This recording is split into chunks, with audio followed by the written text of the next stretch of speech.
ታውቃላችሁ፣ ዛሬ በዚህ የከበሩ ፊቶች ባህር ውስጥ አየው። ልቤም በጣም ሞልቷል። ረሃቡን ስለማየው በጣም ሞልቷል። በዓይኖቹ ውስጥ አየዋለሁ።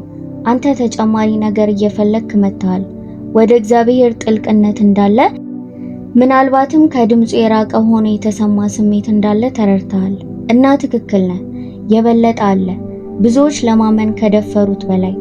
ይህንን ቅዱስ መጽሐፍ ስንወስድ አይምሯችንን ዝግጁ አድርገን እንመጣለን። ማስታወሻ ደብተሮቻችንን፣ የጥናት መመሪያዎቻችንን ይዘን እንመጣለን። ነገር ግን በዚያ ብቻ ብንቆም የእግዚአብሔርን ልብ እንተላለፋለን። የሚቃጠለውን ቁጥቋጦ አልፈን ቅጠሉን ለማድነቅ ቆምን። መረጃ ለማግኘት መተናል። እርሱ ግን ግብዣን፣ መለኮታዊ ግንኙነትን ሲያቀርብ። አንድ ነገር ልጠይቅህ፣ ከልብ ከምትወደው ሰው ጋር ስትቀመጥ፣ ከልጅህ ከምትወደው ጓደኛ ሰው ጋር ስትቀመጥ የኖት ደብተር ታወጣላችሁ? የሚናገሩትን ነገር ትመረምራላችሁ? ሴንቴንሳቸውን ትበታትናላችሁ? ሐሳቦቻቸውን ትመዘግባላችሁ? እና እሺ እኔ የዚያን ውይይት ይዘት ተረድቻለሁ እያልክ ትሄዳለህ? በእርግጥ አታረግም። ከቃላቱ ጀርባ ያለውን ልብ ታዳምጣለህ። በዓይኖቻቸው ውስጥ ያለውን እይታ ለማየት ትመለከታለህ። እናንተም ከምትወዱት ሰው ጋር ለመተንተን አትመጡም፣ ለመገናኘት ትመጣላችሁ። ዓላማችሁ መረጃ አይደለም፣ ህብረት ነው። ሆኖም ግን ብዙ ጊዜ የምናደርገው የእግዚአብሔርን ክቡር ሕያው ቃል እንደ መማሪያ መጽሐፍ አድርገን እንመለከተዋለን።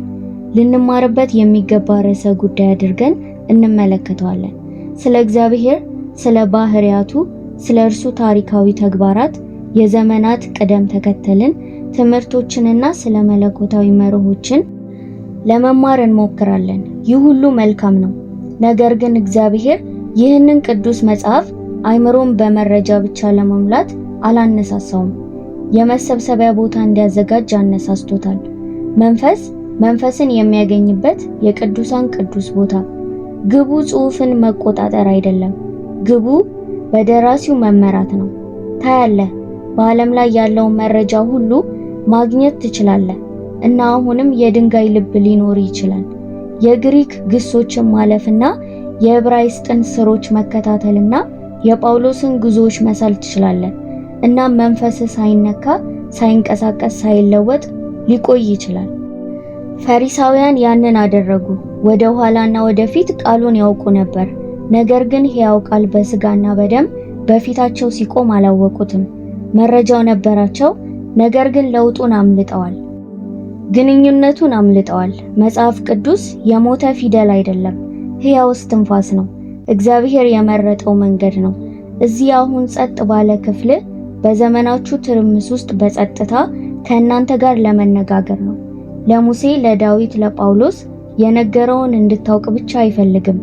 ዛሬ የሚነግርህን እንድትሰማ ይፈልጋል። በዚህ ቅጽበት ስለሚይዝ ፍርሃት፣ ስለዚያ ደስታ፣ ስለሚመጣው ውሳኔ ሁሉ እርሱ ያለፈ አምላክ አይደለም። እርሱ እኔ ነኝ የሚባለው ታላቁ ነው። እኔ ነኝ በአሁን ጊዜ ይናገራል። ስለዚህ ለውጡ ያ ክብር ያለው ሕይወትን የሚቀየር ለውጥ ይሄ ነው። መጽሐፍ ቅዱስም መጀመሪያ እንደ መማሪያ መጽሐፍ አይደለም መቅረብ ያለብህ፣ እንደ የፍቅር ደብዳቤ፣ እንደ ልጅ ለአባቱ ድምፅ፣ እንደ ደረቅ መሬት ለዝናብ መቅረብ አለብህ። አንተ በድምቀት ለመጻፍ ለማድመቅ ሳይሆን የተራበ ልብ ይዘህ ነው መቅረብ ያለብህ። አባቴ ሆይ እዚህ ነኝ፣ ጌታ ሆይ ተናገረኝ፣ ልጅ እየሰማ ነው ብለህ ትጀምራለህ። የዩኒቨርስ ዓለም አምላክ የግል ነገርን ሊገልጽ እንደሆነ በመጠባበቅ ገጾቹን በቅዱስ ተስፋ ትከፍታለህ። በእውነት ውስጥ ብቻ ለአንተ ኃይለኛ ነገርን ሊገልጽ እንደሆነ ተስፋ አድርግ። ግንኙነቱ የሚሆነው እዚያው ነው። ቃላቱ በገጽ ላይ ቀለም መሆን ያቆማሉ እና መንፈስና ሕይወት ይሆናሉ። ያኔ ነው ጥናት አምልኮ ይሆናል። እውነት ከጭንቅላት ወደ ልብ ሲገባና ሲያቃጥልህ ንባብ ውይይት ይሆናል። ምክንያቱም እርሱን ስታገኘው እንደዛው መቆየት አትችልም። መረጃ ማከማቸት ይቻላል፣ ግን ተገናኝቶ መገኘት መኖር አለበት። እርሱም ከውስጥ ወደ ውጭ ይለውጣል፣ ሙሉ ሰውነትህን ይቀይራል። እኛ ብዙ ጊዜ ለመረጃ ብቻ ስንመጣ ስለሆነ ይህን መጽሐፍ በቁርጥራጮች እንይዛለን። ችግር ለመፍታት አንድ ቁጥር እንወስዳለን። ትምህርት ለማስተማር ታሪክ እናወጣለን። የልብን ቁስል ለማሳረፍ ተስፋ እንይዛለን። እግዚአብሔርም በምህረቱ እነዚያን ቦታዎች እንኳን ያገኘናል። እርሱ በጣም ቸር ነው። ነገር ግን ከዚህ በላይ ያለውን ታላቅ ነገር እየተሳሳትን ነው። የማንበብና መስማትን ወሳኝ ልዩነት ላሳያችሁ። እኛ እያንዳንዱን ገመድ በመነጽር እንመረምራለን። እነሱ ውስጥ የተሸመነውን ታላቅ አስደናቂ ጨርቅ ግን ፈጽሞ አናስተውልም። ስለ ኖህ እናነባለን፣ ግን ታሪኩ ስለ መርከብና እንስሳት ብቻ ነው ብለን እናስባለን። ስለ ዳዊትና ጎልያድ እናነባለን እና ግዙፎቻችንን ስለ መጋፈጥ ትምህርት እንደሆነ እንይዘዋለን። በሌዋውያን መጽሐፍ ያሉ ዝርዝሮችን ሲነበብ እንደ ከጥንታዊ መመሪያ መጽሐፍ እንመለከታቸዋለን። ከኛ ጋር ምንም ግንኙነት እንደሌላቸው እንደሆነ አይኖቻችን ይደክማሉ። ከፊልጵዎስ መጽሐፍ 1 ቁጥር እንወስዳለን፣ በቤታችንም ግድግዳ እንሰቅለዋለን። ነገር ግን ይህ ውድ ጠብታ የየትኛው መለኮታዊ እውነት ወንዝ ነው ብለን ለመጠየቅ አንቆምም። ግን ዛሬ የምነግራችሁ መጽሐፍ ቅዱስ የታሪኮች ስብስብ አይደለም፣ አንድ ታላቅ ታሪክ ነው። የእግዚአብሔር ሐሳቦች ስብስብ አይደለም፣ ግን ዓለምን ሁሉ የሚያካትት በጣም ትልቅ ሰውን፣ ታሪክን፣ ፍጥረትን ሁሉ የሚያካትት መዳን ነው። ከአትክልት ቦታ ውስጥ የሕይወት መጀመሪያ እስትንፋስ ጀምሮ ከሰማይ የምትወርድ ከተማ ውስጥ እስከ የመጀመሪያው የድል ጩኸት ድረስ፣ ከመጀመሪያ እስከ መጨረሻ ድረስ የፍቅር ታሪክ ነው። ወደ መጀመሪያው እንመለስ። በዚያ አትክልት ቦታ ሁሉም ፍጹም ሲሆን ኃጢአት ምን አፈረሰ? ግንኙነትን አፈረሰ፣ ቅርብነትን ፈጽሞ ሰበረ። እግዚአብሔር በእጆቹ የፈጠራቸው ወንድና ሴት ጋር እየተመላለሰ የነበረውን የቅርብ ህብረት አፈረሰ። እነሱም ተሸሸጉ፣ ራሳቸውን ሸፈኑ። መናገር ጀመረ። አንዱ እንደሚመጣ ተስፋ ሰጠ። የሴቲቱ ዘር የመለያየትን እባብ ራስ የሚቀጠቅጥ ዘር። ከዚያም ቀን ጀምሮ እያንዳንዱ ገጽ፣ እያንዳንዱ ታሪክ፣ እያንዳንዱ ህግ፣ እያንዳንዱ ትንቢት፣ እያንዳንዱ መዝሙር እግዚአብሔር ቤተሰቡን ለመመለስ ለመውሰድ የሚመጣበት የአንድ የተዋሃደ ታሪክ ነው። የማሳደድ ታሪክ ነው። አብርሃምን ጠራ፣ ኪዳንም አደረገለት። በአንተ መካከል የምድር ቤተሰቦች ሁሉ ይባረካሉ ብሎ ተስፋ ሰጠ። ለራሱ ቤተሰብ እየሰራ ነበር። እስራኤልን ከግብፅ አወጣ፣ ነፃነት ብቻ ለመስጠት አይደለም፣ እኔ አምላካችሁ ሆናለሁ እናንተም ሕዝቤ ትሆናላችሁ ለማለት ነበር። ሕጉንም ሰጣቸው፣ እንደ ቀዝቃዛ የሕግ ዝርዝር አይደለም፣ ነገር ግን ከቅዱስ አምላክ ጋር በግንኙነት የሚኖር የተዋጀ ማህበር ውስጥ የሚኖርበት ድንበር ነበር። ሁሉም ጊዜ ስለ ግንኙነትን መመለስ ነበር። ነቢያት የወደፊት ብቻ ተናጋሪዎች አልነበሩም። እነሱ የተሰበረ ልብ ያለው በፍቅር የሚነድ የእግዚአብሔር ድምጾች ነበሩ። የተታመነነትን የጣሰ ሕዝቡን ወደ ኪዳን ፍቅር የሚጠሩ ወደ እኔ ተመለሱ የሚለው ጩኸት በኢሳይያስ በኤርምያስ መጽሐፍት ሁሉ ይጮሃል። እርሱ የተጣለ ባል ለሚስቱ የሚጮኸው ጩኸት ነው። ይህ የተከለከለ ፍቅር ሆኖም የማይቆም ፍቅር ታሪክ ነው። ከዚያም በጊዜ ሙላት እርሱ መጣ፣ ወደ ታሪኩ ራሱ ገባ። ቃሉም ሥጋ ሆነ። መልአኩም ምን አለ? ስሙን ኢየሱስ ትለዋለህ፣ ሕዝቡን ከኃጢአታቸው ያድናቸዋልና። ከምን? ከቅጣቱ እና በመጨረሻም በአትክልት ቦታ ውስጥ ግንኙነትን ከሰበረው ነገር ከራሱ መገኘት ያድናቸዋል። ኢየሱስ በመስቀል ላይ ያደረገው ነገር በዘፈቀደ የጀግንነት ተግባር አይደለም። በረጅም የመዳን ታሪክ ውስጥ ያለው የመጨረሻና ወሳኝ ቅጽበት ነው። ወዳጃችን የተወደደውን እንደገና ለመግዛት የመለያየትን ግድግዳ ሁሉ ለማፍረስ ከፍተኛውን ዋጋ የከፈለበት ነው። እያንዳንዱ ክፍል ስለ እርሱ ይናገራል። እያንዳንዱን ገጽ በረጋ ድምፅ ኢየሱስን ይናገራል እና በድንገት አንድ መጽሐፍ ብቻ እየተመለከትክ አይሆንም። አንተ በፍቅር ተልእኮ ላይ ያለ የእግዚአብሔር አሻራዎችን ትከተላለህ። እርሱ ያለበት ተልእኮ አንተንም ያካትታል። አንተም የዚህ ታሪክ ክፍል ነህ። ስለዚህ ይህ መጽሐፍ እግዚአብሔርን የሚከተል ታሪክ ከሆነ እኛን ለማነጋገር ያንን ህብረት ወደ ነበረበት ለመመለስ የመረጠው መንገድ ከሆነ በምድር ላይ እንዴት እንቀርበዋለን? እነዚህን ቅዱስ ገጾች ስንከፍት የልባችን አቀማመጥ ምንድን ነው? ብዙዎቻችን ሳናውቀው የምንሰናከልበት ቦታ ይህ እንደሆነ አምናለሁ። መጽሐፍ ቅዱስን ስናነብ ብዙ ጊዜ በክፍት ልብ አንቀርብም። ከዚያ ይልቅ ጥያቄዎቻችንን፣ ጥርጣሬዎቻችንን፣ የራሳችንን አስተሳሰብ እናዘወትርና መጽሐፉን እንዲስማማ እንገፋዋለን። መጽሐፍ ቅዱስን በራሳችን መለኪያ መመዘን፣ እርሱ እንዲናገር ሳንፈቅድ እኛ መፍረድ፣ እርሱ እንዲቀይረን ሳንፈቅድ እኛ እንዲቀየር መሞከር፣ እንደ ተማሪ ብቻ ሳይሆን እንደ የሰማይ ድምጽ የሚሰማ ልብ መቅረብ ይገባናል። እናም ከመጽሐፍ ቅዱስ በላይ እንቆማለን። በአእምሮአችን መሳሪያ እንመረምረዋለን። ሚስጥሮቹንም በእኛ አእምሮ እንዲገቡ እንጠይቃለን። በዚህ መንገድ እኛን እንደ ጌቶች፣ መጽሐፍ ቅዱስን ግን እንደ የሚመረመር ነገር እንመለከታለን። መጽሐፍ ቅዱስን ልንቆጣጠር እንሞክራለን ሲሆን እርሱ ግን ሊመራንና ሊለውጠን የተሰጠ ነው። ያ አቀራረብ ከማንኛውም ነገር ይልቅ ሰማያትን ፈጥኖ የሚዘጋ ነው። የፍቅረኛህን ልብ ንግግር አትሰማም፣ እርሱን እየነቀፍክ ከሆነ። የአባትንም መመሪያ አትቀበልም፣ መሰረቱን እየከረከርክ ከሆነ። ስለዚህ በቃሉ ውስጥ የእግዚአብሔርን ድምጽ ለመስማት ዋናው አቀራረብ የትንተና ባለሙያ አቀራረብ አይደለም፣ የሰሚ የልጅ የተወደደ አቀራረብ ነው። ይህ ደግሞ በቤተ መቅደሱ ጸጥታ ውስጥ ያለው የሳሙኤል አቀራረብ ነው። ተናገር ጌታ ሆይ፣ ባሪያ ይሰማሃል። ይህን ሰምታችኋል። ባሪያ ትእዛዝ ለመስጠት፣ ለመቆጣጠር፣ ለመናገር ሳይሆን ለመቀበል የመጣው፣ ለመከራከር ሳይሆን ለመስማት የተዘጋጀው ባሪያ ይሰማል። ጆሮ ዝቅ ብሏል፣ ልብ ክፍት ነው፣ ፈቃዱ ዝግጁ ነው። ይህ ማለት አይኖች በገጹ ላይ አንድ ቃል ከማየታቸው በፊት መንፈስን መንበርከክ አለበት። ዕውቀታቸውን ለመተንተንና ለማረጋገጥ የሚፈልግ ምሁር ከመሆን ይልቅ ለመማር ክፍት የሆነ ትሁት ተማሪ በመሆን መምጣት አለብን። የምታነበው በአእምሮ እንደሚፈታ እንቆቅልሽ ከማየት ይልቅ እንዲናገር መፍቀድ ነው። እንዲሁም ጥያቄዎችን የምትጠይቅበትን መንገድ ትለውጣለህ። ይህ ምን ማለት ነው ብለህ አእምሮህን ለመፈተን ከመጠየቅ ይልቅ ግንዛቤንና የግል ለውጥን በሚጋብዝ መንገድ ትጠይቃለህ። ያ ጥያቄ ብቻ ወደ መረጃ ብቻ ይመራል። ነገር ግን ትስስር የሚፈጥር ጥያቄ ይህ ነው። እግዚአብሔር በዚህ በኩል ምን እያልከኝ ነው? ያ ጥያቄ ወደ መገኘት ይመራል። የግል አድራሻችንን ይመለከታል። የዘመናት ድልድዩን ያገናኛል። ከማንበብ በፊት መጸለይ አለብህ። አባቴ ዓይኔን ክፈት፣ የኔን አስተያየት ድምጾችንና የዓለም ጩኸትን ጸጥ አድርግ። እኔ እዚህ ነኝ ጌታ ሆይ፣ ይህ ለምን ይነካኛል? ምን እያሳየኸኝ ነው? እንደዚህም ብለህ ትጠይቃለህ። እናም በውይይት ላይ ነህ። ካነበብክ በኋላ መጸለይ አለብህ።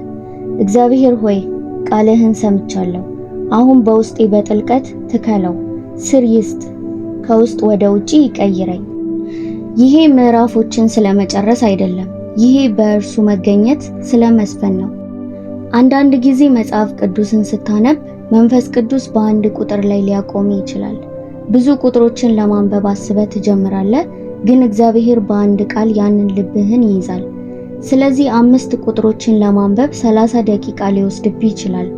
ይህም መጥፎ ነገር አይደለም። የአንድ ቁጥር በሰሚ ልብ እና በትህትና ሲነበብ በፍጥነት የተነበቡ 10 ምዕራፎች ከሚያደርጉት በላይ ነፍስህን ይመግባል። በቀስታና በጸሎት ማንበብ ከፍጥነት የተሞላ ንባብ ይበልጣል። በቢታንያ የነበረችውን ማርያም አስቡ። በኢየሱስ እግር አጠገብ ተቀምጣ ነበር። እሷ ከመጽሐፍ ወይም ከመዝገብ ጋር አልመጣችም። እሷ የቴዎሎጂካል ነጥቦችን ለማዘጋጀት አልመጣችም።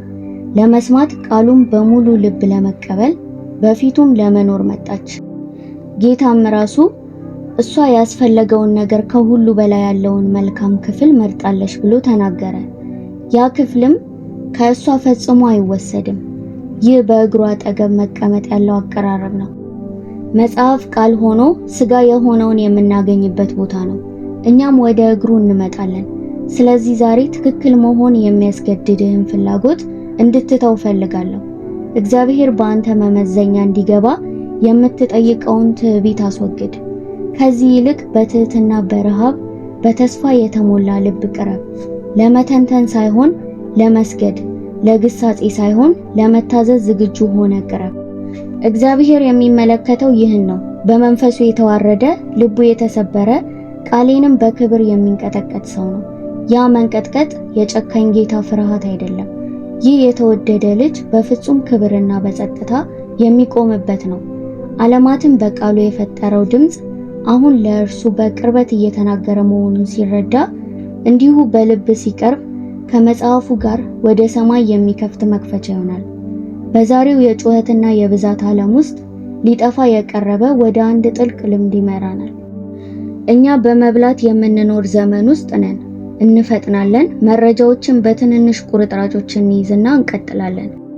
ነፍሳችን በመንፈሳዊ ፈጣን ምግብ አመጋገብ እንግዳ በሆነ ሁኔታ ባዶ ሆና የተመጣጠነ ምግብ እጦት ቀርታለች።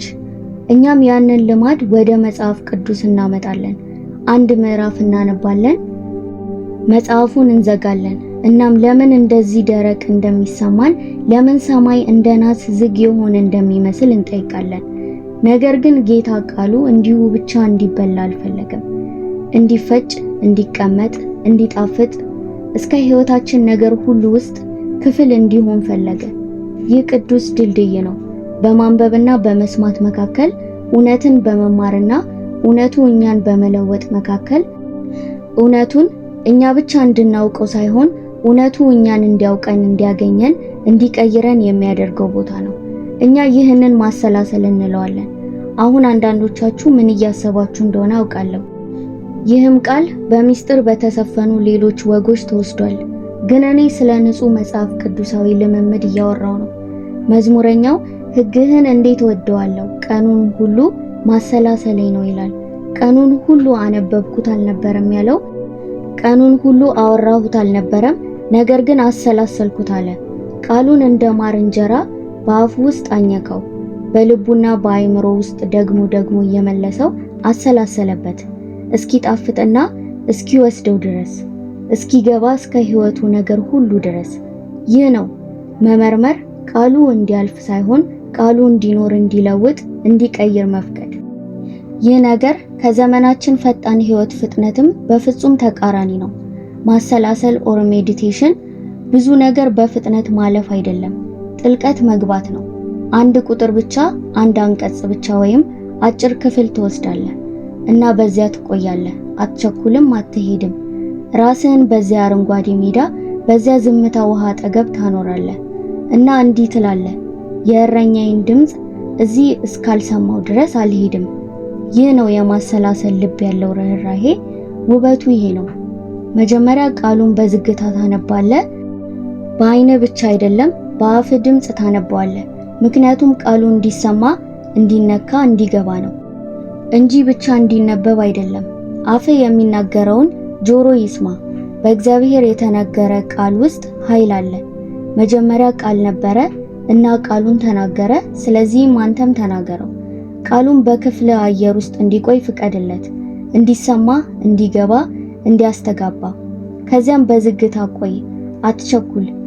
ከመዝሙር 23 አንድ ንግግር ውሰድ። ጌታ እረኛዬ ነው። ወዲያውኑ እሺ ብለህ ወደ ቀጣዩ አትሂድ። በዚያ ቆይ። ጌታ የትላንትና ብቻ አይደለም፣ እርሱ የአሁን ጌታ ነው። ቃሉን እስኪኖርህ፣ እስኪነካ፣ በዚያ ጭንቀት ውስጥ፣ በዚያ ደስታ ውስጥ፣ በዚያ ግራ መጋባት ውስጥ እርሱ አለ። ጌታ እረኛዬ ነው። አንድ እረኛ ብቻ አይደለም፣ ሩቅ ሐሳብ አይደለም፣ የእኔ ነው።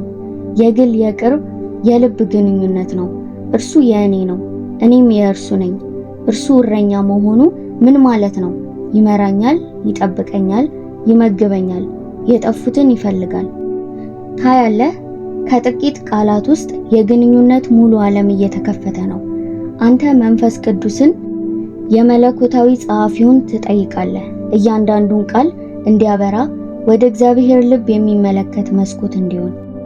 ዛሬ እንደ እረኛዬ ስለ ራስህ ምን ታሳየኛለህ? እንድትመራኝ የማልፈቅድልህ ቦታ አለ? ይህ የአእምሮ ልምምድ አይደለም፣ ይህ የግንኙነት ውይይት ነው። እያሰላሰልክ ነው፣ እየጸለይክም ነው። አንተ ታዳምጣለህ እና ትመልሳለህ። አንዳንድ ጊዜ ቃሉን ትጽፈዋለህ፣ አንዳንድ ጊዜ በጸሎት ወደ እርሱ ትመልሰዋለህ። ጌታዬ አንተ እረኛዬ ነህ፣ ይህን እቀበላለሁ።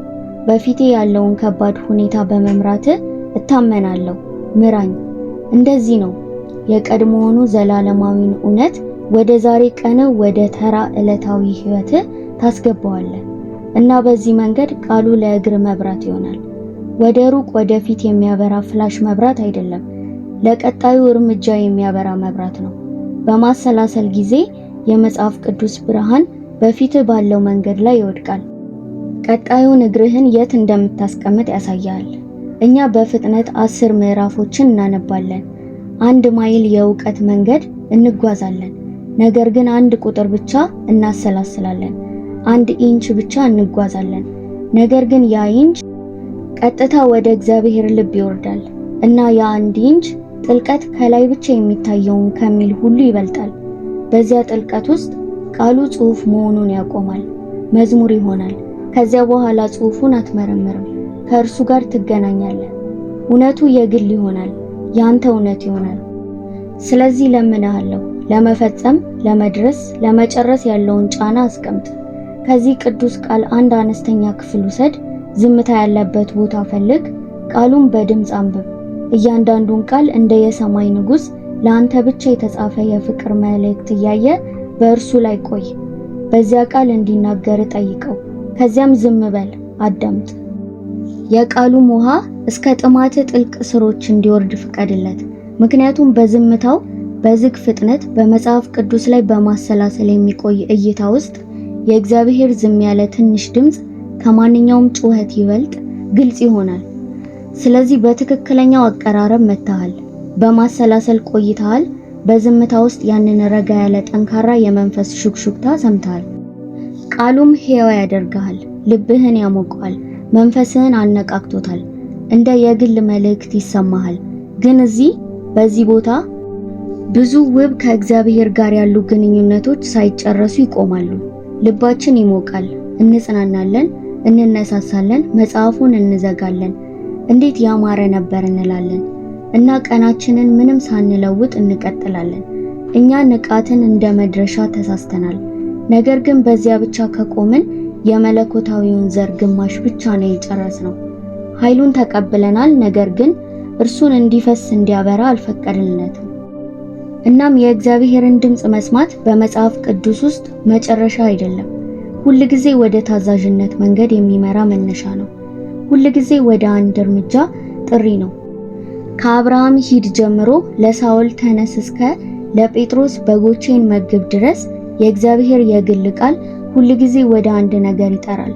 እርሱ ተንቀሳቃሽ ነው። እርሱ መልስ ይጠይቃል። እንግዲህ ከመስማት በኋላ የሚመጣው ነገር ዋናው ወሳኝ ሕይወትን የሚቀይር ጥያቄ ነው።